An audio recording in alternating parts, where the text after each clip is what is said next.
Well, before we do, I do have another graphic. There we go.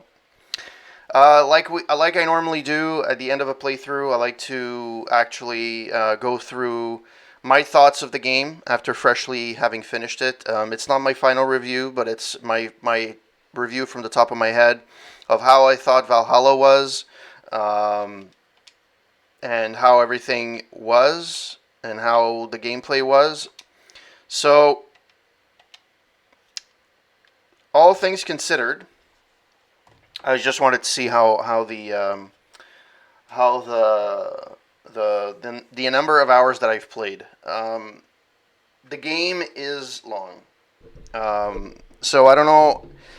Let's see how we're gonna approach this. So the first thing, I guess, what are my general thoughts of the game? I'm gonna try not to spoil it for anybody that hasn't played it. But I want to give my thoughts on how the game was in my eyes. Um, I have to say, Valhalla compared to Odyssey, it took me a lot longer to get into it. I kind of got into it a little bit more towards the end. However, I do feel the end game, so the last like maybe 2 3 hours, there's way too many cutscenes for times that you actually play. Um, so, from that perspective, just a general idea. It took me a while to get back into the game. It took to get into the game itself, the storyline. I ran into issues at the beginning because I didn't know how, and I'll get into the quests a little bit later. But that was the general idea behind it. Um, it got unlike Odyssey, where I got into it right away and I got into the characters. I felt for Eivor a little bit, and there's a few characters that I wish would have gone a little bit further, but other than Eivor, there's no one that I cared for. I really didn't care for Sigurd. I didn't care for a lot of other characters as well, even though they tried to bring something more to the table. It was hard to get a. I don't know. There's just something about the character development in this one that was not as good as Odyssey. Now, I'm not saying that it's bad, I'm just saying that it's not as good. So that's my general consensus of the game. It's not as good as Odyssey. I think it's better than Origins. It's not as repetitive. It is repetitive in some sense of the word, but it's not as repetitive as Origins. But it's not as good as Odyssey. I think Odyssey, I felt like something was accomplished at the end, and I actually felt for the characters. That's my take on it. In terms of graphics, the game looks, I mean, like any other Assassin's Creed when it gets released, it looks spectacular. It does look amazing. There are glitches here and there. There are things with the visual, like there's a lot of clipping, which apparently there's a patch that's supposed to come out very very soon on all the consoles and PS5, PS4, Xbox, and family and everything. That's supposed to fix a lot of that. It looks absolutely spectacular. I'm still part of the the one of the parts of the most one of the most exciting parts of the game. It's still doing the synchronization. Looking around and discovering just the look of the whole land when you're doing that is just beyond amazing. It's really really cool. It's really freaking awesome. There are things that are not as nice. And others have reported this as well. The fire doesn't look fully real. It looks like it's tacked on. So you kind of feel like, yeah, you burn if you go through the fire, but the fire itself doesn't look like it's burning anything. It looks kind of off. But that's always been a thing with Assassin's Creed. Another thing that I was disappointed in was the water. The water when it's still or you're going on top of it is absolutely gorgeous. It's amazing. It gets a little bit more muddy when it's a waterfall because the water is way too clear. Yeah, I could get it that like okay, it's a spring water or a spring waterfall, but at the same time, it's way too clear. I know there's no like pollution or as much pollution as there is now, but the water is way too clear. Like there's no, it's way too perfect. I mean, it's just that's a little bit of a gripe I have. It's not that's for me. That's not. I know most people probably didn't give a crap. For me, it was a little bit like weird, but there were aspects of it that looked really awesome. Like when there's a reflective of the sun or the moon on the water, it looks absolutely spectacular. Or from far, if you look at a waterfall from far, it looks absolutely gorgeous. So from that perspective, the visual aspect of it is actually really cool. It looks really awesome. It reminds, and there's going to be a lot of comparisons of this with The Witcher 3 because it kind of a lot of it looks very similar. Um, there are aspects that look better in this game than they do in Witcher 3, but there's still things in Witcher 3 where it's actually nice. The one thing I really liked was the character model for Eivor. Now, I played the male model, I didn't play the female, so I don't know how it looks when you play as a female. But Eivor as a male, I love the detail on his face. And the one thing that that's a criticism that I have of Valhalla, and not Valhalla, but of Assassin's Creed, and this is not just for Assassin's Creed, this is for everyone else as well. Um, Very often, the main characters are very well drawn out, and when you get to secondary characters, like in side quests, it looks like they're not as fleshed out. Like they don't have as much detail. They look a little bit more robotic, and it takes a bit away from everything. But other than that, from a visual perspective, it looks really good. And what I love about it is that the population is dense enough for what it is. So, like, if you go through the woods, you'll see animals scurrying all over the place. You'll see moose, deer. You'll see rabbits, snakes in some cases. So it's actually really cool. And when you get to a town, the town feels like it's being lived in. On the one that I can compare with that was the opposite was the Outer Worlds, where it was a big open world where it felt empty. This one actually felt like people were living in, and it was really cool to see. So from a visual perspective, uh, it's not 100%, but it's really nice. They did a really good job, and I mean it's what you expect from an Assassin's Creed game essentially, right? Every time it comes out with a brand new game, Ubisoft comes out with a brand new game. It's beautiful and it looks spectacular, especially on current. I played it on my Series X, and it looked absolutely gorgeous at 60 frames per second. It looked absolutely gorgeous. The audio perspective, I love the voice acting.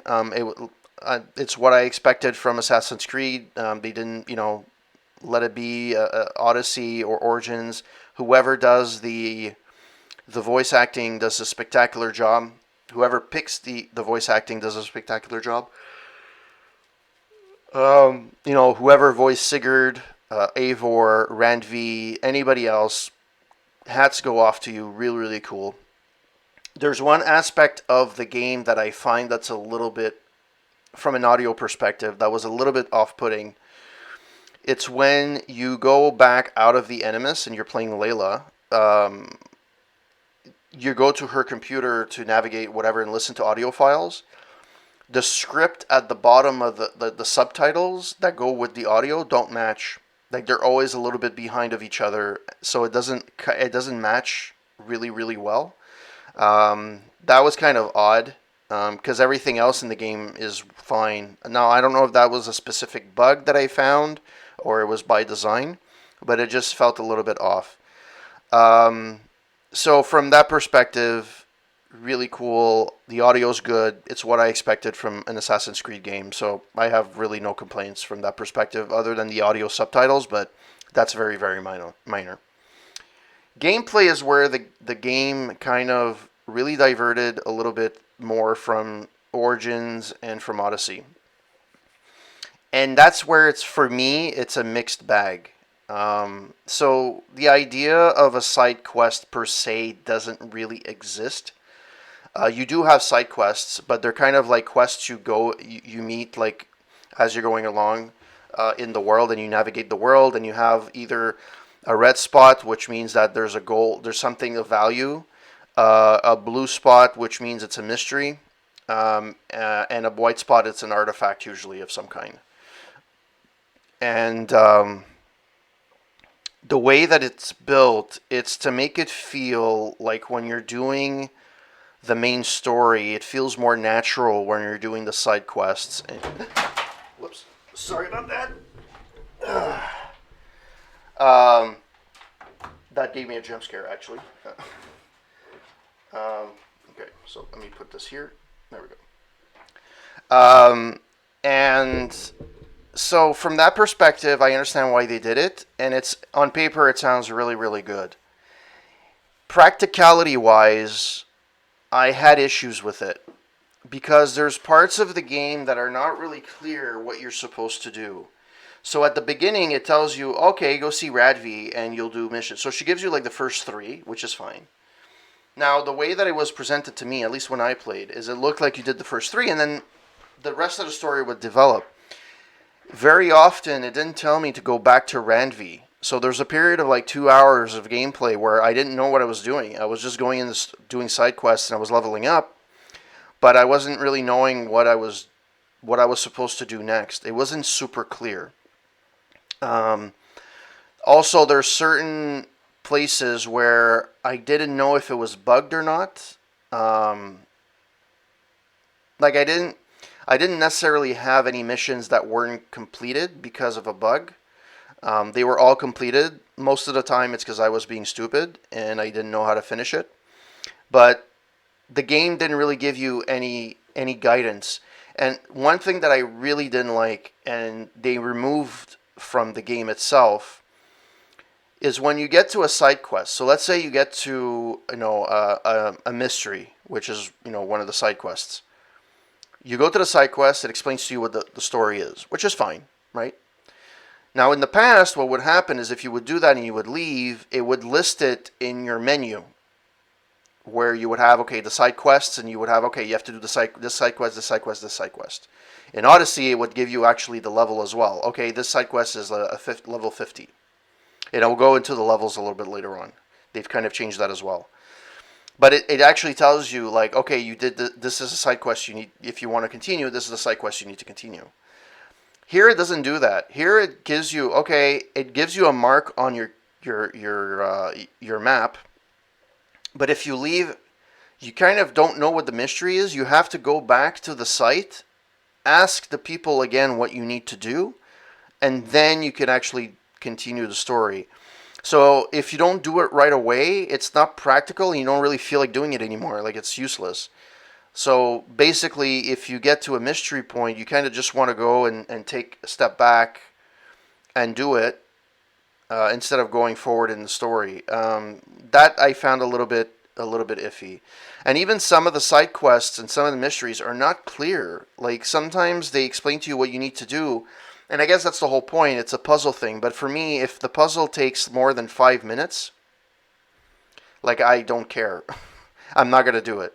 Now, I ended up leveling up enough to finish the game. But still, it kind of, it takes away a little bit from the story. So from that perspective, I wasn't very keen on how they did that. The leveling system changed. So instead of an idea of leveling up with XP, you have the idea of having power points. So if you gain enough XP, you gain power skills. And then based on that, you have a skill tree that you can improve your skills on.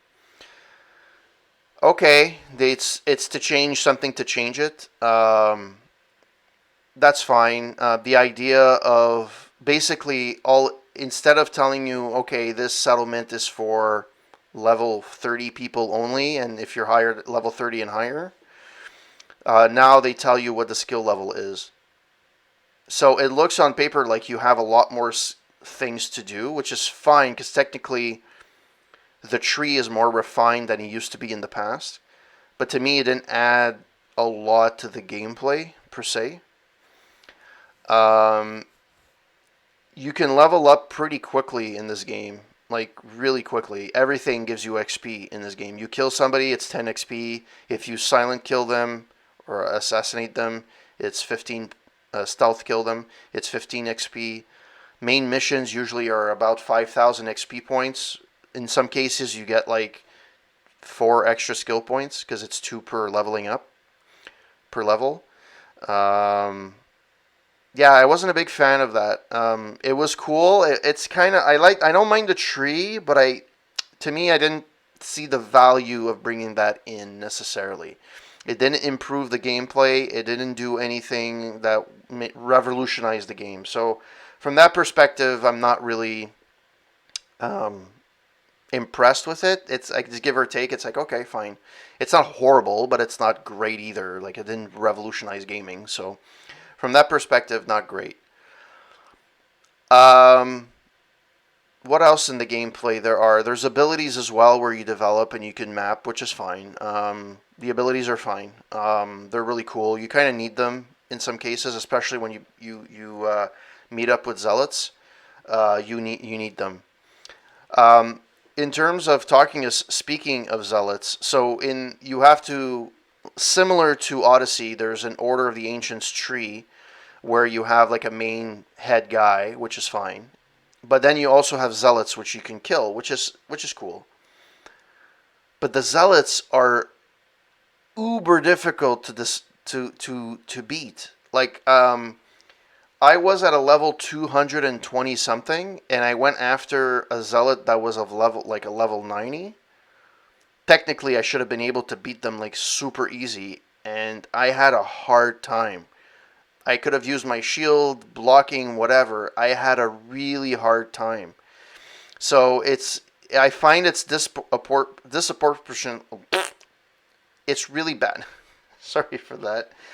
It's the levels are not good for zealots. Like it's never at the proper level.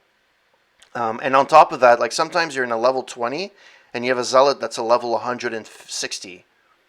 Like completely unfair. And especially at the beginning of the game, they run after you every time. So if they see you, they run after you because you have a contract on your head. So you kind of have to try to avoid them at all costs, really, especially at the beginning of the game. Later on, I guess if you get some skills, you can probably get them pretty well. But at the end of the day, I didn't I didn't really care for the zealots. I only killed one, and that's fine. The Order of the Ancients storyline, okay, fine. To be honest, the weakest part of the game is honestly when they're outside the Animus. Like it gives you a bit of context to what it is, but it's so few and far in between.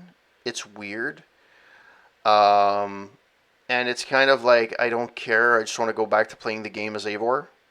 I had the same thing with Odyssey. Like I didn't care for the stuff outside the Animus. I really didn't care. Um, the one thing I can commend them for, I didn't personally like it, but I commend them for, is giving a bit of a wink to previous Assassin's Creed with certain Easter eggs or bringing back some features from previous games. For example, like for tattoo designs, you can go and have papers that fly and you follow them and then you have to catch them, which is from Assassin's 3, I think, or something along those lines. They brought that back. They brought back the data puzzles, which you found in the earlier games, Assassin's Creed games, which had disappeared at one point, which I didn't care for. Yeah, you can probably gather like everything, solve everything if you find them, which is fine. You find them randomly in the game, but I just didn't care for them. I think I did the first two that I met, and after that I didn't care. There's a couple that were way too. Again, it's if it took me more than 5-10 minutes, I didn't care. Like I just did something else, and you don't need it to finish the end of the game. So from that perspective, I don't think it did anything for me. Some people might have liked it, might have like been, hey, great. But for me, it didn't really do anything. And it's two aspects of the game that I did not like. So they brought back things that I didn't care for, which sucks. um, but having said that, one thing I did like the fact that you didn't have any water battles like Odyssey. They didn't rehash that part of them, and I thought there was going to be some because you're kind of on an island in England, and you kind of travel from one part to another through like by boat. But they didn't actually incorporate that, and I kind of agree with that because it's not. It's not there's no pirates. There's no idea that you were actually just making sure that England was being taken care of and you were making allies and so on and so forth. So I did appreciate that from that perspective. Overall, if I had to give a score, which normally I don't, would I recommend this game to somebody? Um, so without giving a score, and if I was talking to a friend and they were saying, "Hey, should I buy this game?" I would probably say, if you're a fan of Assassin's Creed, yes. If you're not, no, because you're gonna hate it. And I know that the last time I played this game, Assassin's Creed, was when I played Odyssey. And right after Odyssey, I jumped into Far Cry 5 because that's had just been released, and I wanted to play Far Cry 5. Great. I got fed up of the Ubisoft gameplay. So I stopped after like I think 5 hours of gameplay with Far Cry 5. I just never got to it to finish it because I had a Ubisoft Assassin's Creed fatigue, and I just couldn't get into into another Ubisoft game like back to back. And I think this is going to be the same thing. I didn't buy Far Cry 6 this time. I may buy it at one point, but for all intents and purposes, I right now no. I'm going to play something else completely to get to cleanse my palate a little bit, get something else under my belt, and maybe I'll play that eventually. I still have to play Cyberpunk 2077 at this point, which I'm assuming by the time I get to that game, I'm not playing it right away. By the time I get to that game, I'm assuming most of the bugs will be ironed out. I have a Series X, which for most cases, you had them regular glitches and stuff like that. A lot of people had technical issues with Valhalla. I had the game crash on me quite a few times. Well, quite a few times, like two, three times. However, the thing that really got to me was the fact that at one point my save files were corrupted. And if you go to if you go to Ubisoft's forums, they tell you, "Oh, just press continue and it will continue." And basically, the file was corrupted, but it's still loaded. The problem is I couldn't use any of my weapons, or I could use only like my special weapon. I couldn't use like my main weapon of choice, and I had to go back to a save that wasn't corrupted, which I pretty much lost like an hour and a half of gameplay, which kind of really sucked. Now I do not know what caused that, and thankfully that happened to me once. It didn't happen to me again, but I'm happy that it didn't happen more than that. And I can understand somebody that spends 60 hours on a game and that happens and you can't load a save, they just quit the game. It's something that yes, some players are going to be persistent and they're going to play it, and continue. But some of them are just the casual players are just not going to play it, and you can lose a lot of players that way. So I'm hoping they fix that with the next patches that they release. Um, Other than the save bug, which is really like a problem, and I've never really had that with any other Assassin's Creed ever. Even with the original games, with Origin, with Odyssey, I've never had that issue. Um, Other than that, it's the normal Assassin's Creed bugs. You have sometimes you'll have like you'll try and fight somebody like one of the soldier or one of the guys that you're supposed to fight like a small like a nobody, and like because you're not hitting him in the right spot, he doesn't get any damage, but you see the axe go right through him, so it means like either he would have blocked it or he should have got hit. It shouldn't have just gone through him like a ghost. It's happened to me more than once during this gameplay that happened. Clipping, there's a lot of clipping issues. Like at one point they're hugging through, like the person's hugging and his arm is right through the chest. Like it doesn't make sense. But again, it's things that, I kind of saw in Unity, Assassin's Creed Unity.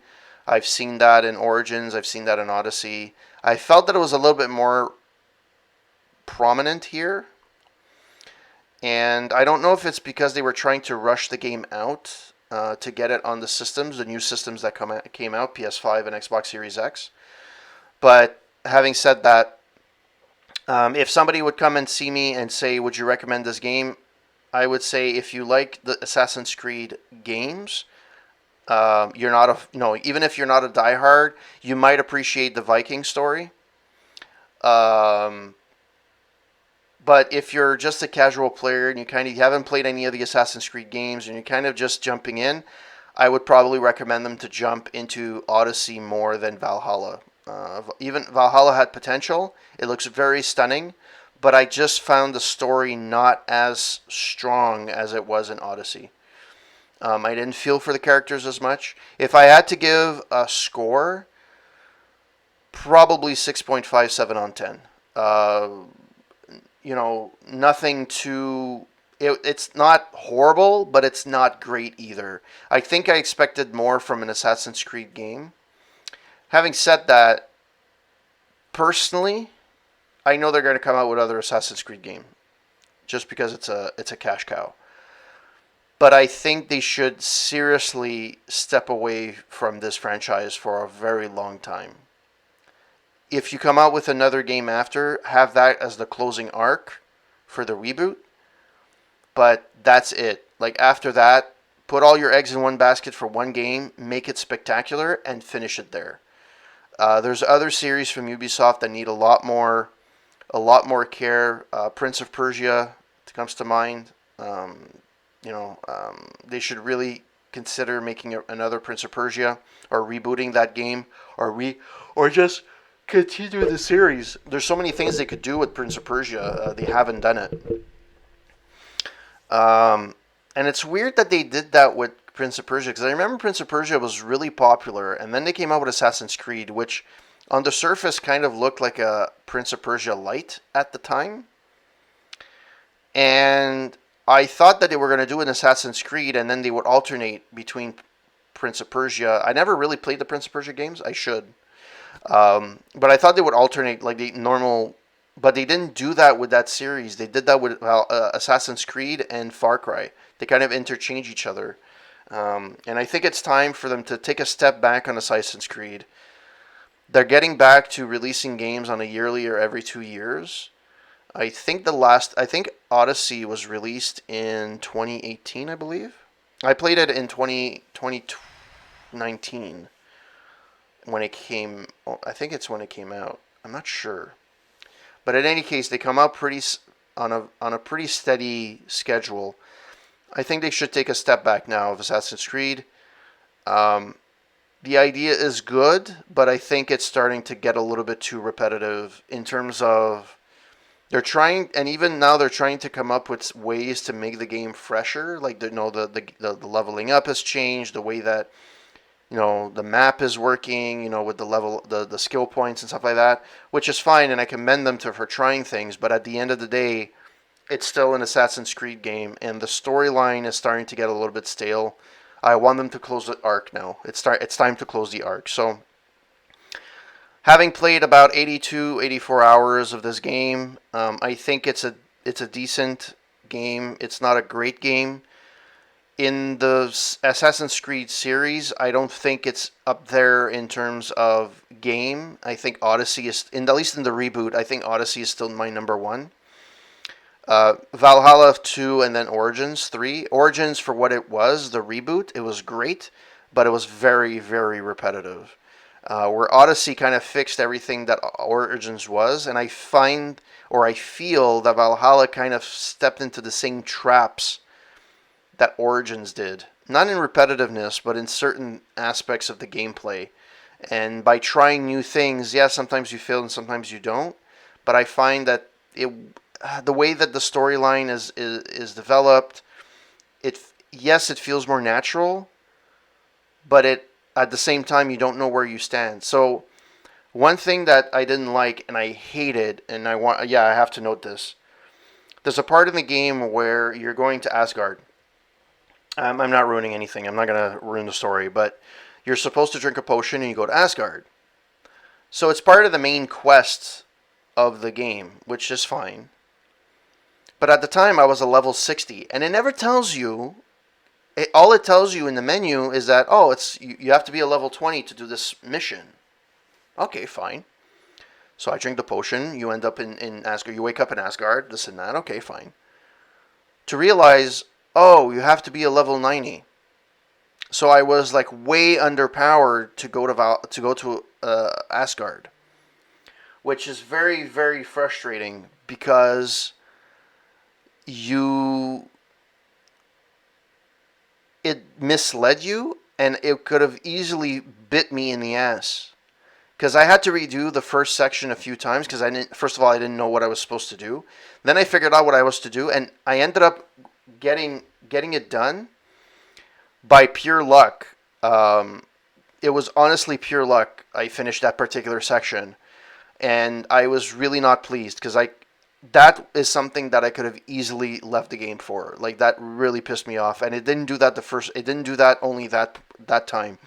It did it as well when you have to do another part called Vinland, which is North America, um, and it doesn't tell you how much you have to be. Like it tells you how much you have to be for the actual section, which is fine, but the actual game, the actual mission itself, it doesn't tell you. And to tell you the truth, even at the end, the last section that you just saw me play tonight, I was supposed to be at a level 340 or skill power of 340, and I went in with like 280 something, 284.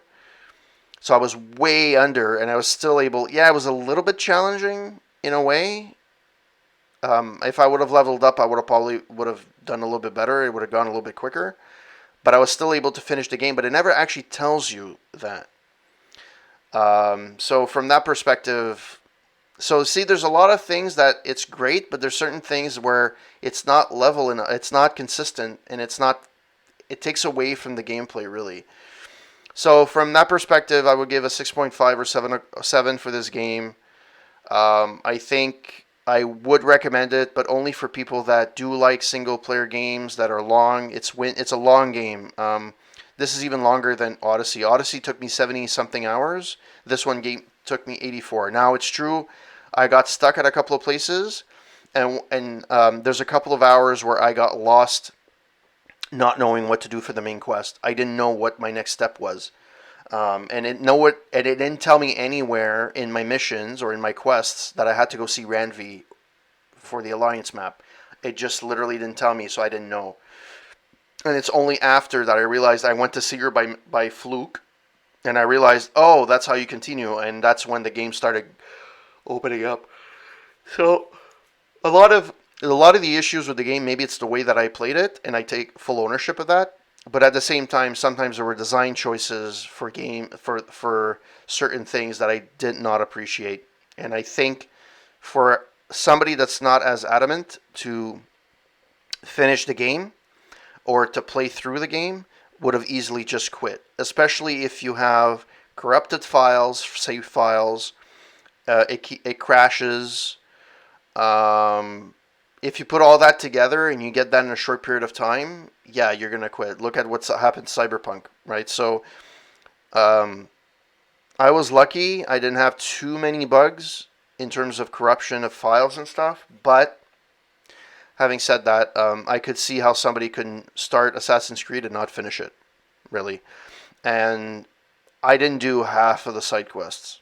So you don't have to finish the game or do a lot of the side quests to level up. You level up quite quickly. You do have to do some because eventually you're going to have to actually complete some. But if, let's say, there's a side mission or a side quest you don't like, you just can let it go and that's it. So, yeah, so that's my mini review of Assassin's Creed Valhalla. This is going to be uploaded on YouTube as well as my Twitch, and I hope that you guys like, and if you do like it, subscribe. And I do not know what I'm going to be playing next. I have an idea of what I will be playing. And in 2021, my goal is to revive my Retro Night in Canada and play retro PC games. I have a few games in mind for that, and I do have to complete Police Quest 3. I started it 8 months ago and I never finished it. So I should finish that. and I'm going to probably bring back my podcast as well at some point. But for now, this is me signing off. Thank you very much. If you like my Twitch stream, don't forget to go to aroundtable.ca, read my reviews. And you can also press the follow button on my Twitch. I'm not affiliate anymore, so if you want to support the channel, you can go to my Patreon, Corporate Gamer 9. And you can also give me a tip on my Streamlabs page. And in addition to that, you can read my reviews on aroundtable.ca. My latest gaming review I released was an old review that I did, but I never posted it on Aroundtable. I posted it on my old site. It was Assassin's Creed Origins. And now I've done Assassin's Creed Origins Odyssey, and then I'm going to be reviewing Valhalla very soon, probably in the next few weeks or so. And the next game I'm going to be playing, again, it's another story game. I'm not going to say which one because I want to make sure that I pick my game wisely. But yeah, I'm going to be playing. I'm going to be playing a story-driven game with some retro in between that. And if there's enough stuff to talk about, I'll do a podcast. All right, guys, have a good one. Thanks for following. Thanks for watching, and I shall see you next time. Have a good one, guys. Ciao.